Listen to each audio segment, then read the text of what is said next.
Hey, good morning, Jason. How's it going today? I'm well, Aaron. How are you, buddy? Good, doing great, man. Listen, I wanted to chat for a few minutes and maybe share a few thoughts with those that follow us. I want to get into some of the things that you've been working on with respect to life insurance and our client base. Can you just give a nice overview of what's been going on with respect to underwriting with respect to life insurance right now? Sure. Yeah.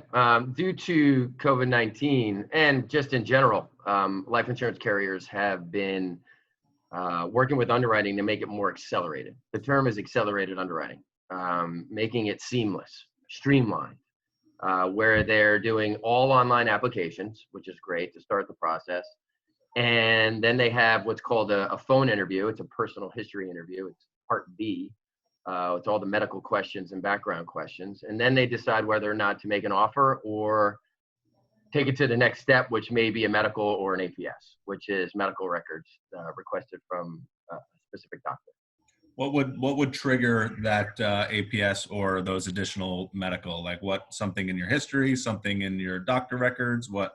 It would be medical history. It'd Okay. be, someone who had cancer in the past, heart attack, diabetes, things of that nature that would bring up a red flag.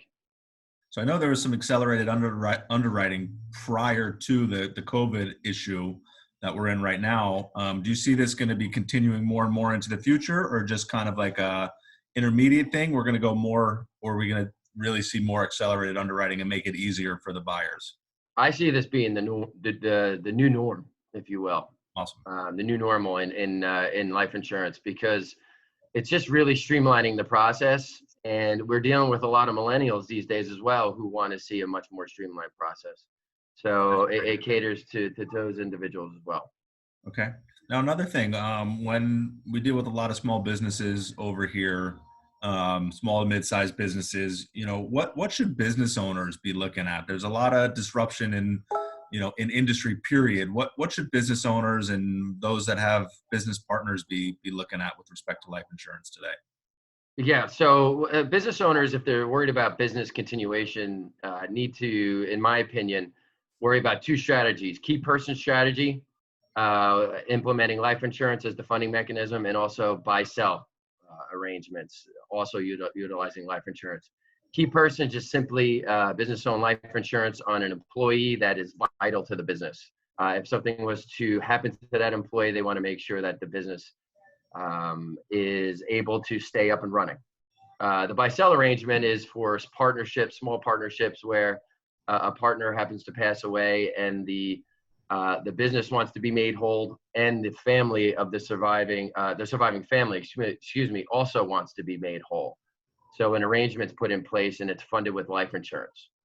Okay. And as that's a document that most people should have situated already prior to their partnership, or most small businesses just get into it and then worry about the dirty of it at a later date. Yeah, it's usually a later date, usually 3 to 5 years. You want to see the business being sustainable. They have cash flow, significant cash flow, and they have a valuation. So usually when a business is 3 to 5 years, they have some kind of valuation where the business is able to be valued. And usually a lawyer would draw up that buy sell agreement, or do we have some resources we could help people out with? I would have a lawyer. Usually, a business lawyer is able to put a buy-sell arrangement together, agreement, and it's usually tied to the operating agreement of the business. Awesome. All right, awesome. Listen, Jason, I appreciate the quick update for us.